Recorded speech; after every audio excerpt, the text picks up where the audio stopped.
Aba, sinasabi ninyo mismo, kasama si President Trump, na nagbago na ang rehimen. Patuloy pa rin inaatake ng rehimen ang mga Arabong kapitbahay sa Golpo tulad ng UAE. Kaya dadako ako sa susunod kong tanong. Gusto kong pakinggan natin ang mga kawili-wiling pahayag na ginawa ng US Ambassador sa Israel, si Mike Huckabee, noong nakaraang linggo tungkol sa relasyon ng UAE at Israel. Pakinggan natin ito.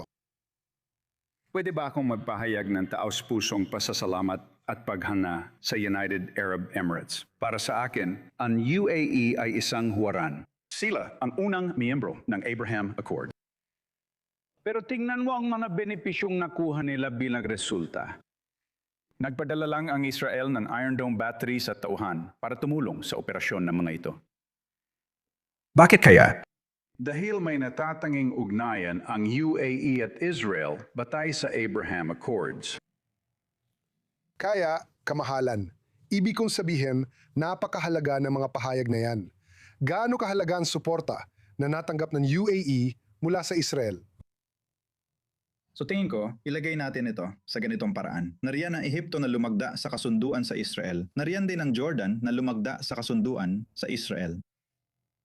May hangganan ng mga bansang yon sa Israel, pero walang hangganan ang UAE. Parehong bansa, alam mo, ay naniniwala sa mapayapang pamumuhay ng magkakasama at sa teknolohiya. Para sa akin, ekonomiya ang pinakamahalaga. Patuloy akong naniniwala sa sinabi ni kanyang kataas-taasan Sheikh Mohammed Ahmed Rashid. Huwag hayaang pamunuan ng politika ang ekonomiya dahil masisira ito.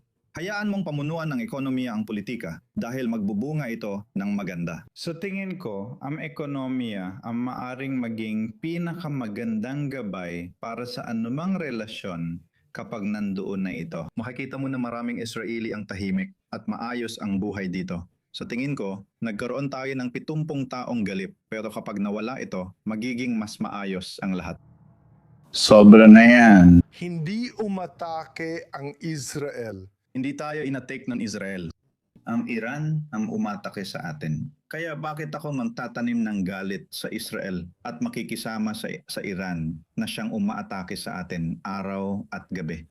Tama, pero gusto kong idiin na ang isyong ito ay higit pa sa ekonomikong kooperasyon. Ang tinutukoy ko ay ang pagpapadala ng mga Iron Dome air defense batteries, pagpapadala ng mga tauhang militar ng Israel para mag-operate ng mga bateriyang iyon. Napakahalaga niyan at lampas pa yon sa anumang kooperasyong militar na ginawa ng Israel sa mga kapitbahay nito, gaya ng Jordan at Egypt na nabanggit mo. Kaya paano, saan gustong dalhin ng UAE ang kooperasyong militar na ito kasama ang Israel sa hinaharap? Palagay ko, higit pa ang mararating ng kooperasyon at naroon na ito. Inatake ang Israel ng Iran. Inatake rin ang UAE ng Iran. Kaya may isa tayong kaaway. Kaya kung hindi tayo magsasama-sama para labanan ang kaaway na ito, magkakaroon tayo ng malaking problema.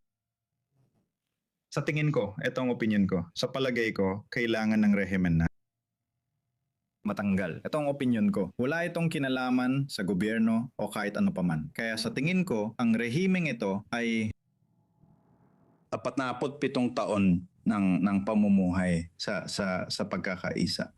At sinusubukan ng mga tao na, alam mo na, makipagtulungan sa kanila, mamuhay kasama nila lahat ng bagay. Pero hindi nila maintindihan, ang alam lang nila ay pumatay. Ngayon, hindi ko pwedeng hindi tanong tungkol sa lihim na pagbisita na sinabi ng opisina ng punong ministro na Israel na ginawa ni Netanyahu noong Marso sa Abu Dhabi. Ngayon, kahit opisyal na itinanggi ng UAE na naghanap ang pagbisitang ito, inilarawan ng dating aide ni Netanyahu na sinabi niyang kasama niya sa biyahe ang pagbisita ng detalyado. Maaari mo bang ipaliwanag ang nangyayari dito? Sa tingin ko, susundin ko ang opisyal na pahayag ng UAE na itinanggi ng UAE ang nangyari. Maniniwala ako sa aking bansa kung may pakinabang sa pagsasabi nito, sasabihin nila, iyon. Pero sa tingin ko, dahil galing ito sa kagawaran ng ugnayang panlabas, mas paniniwalaan ko yon.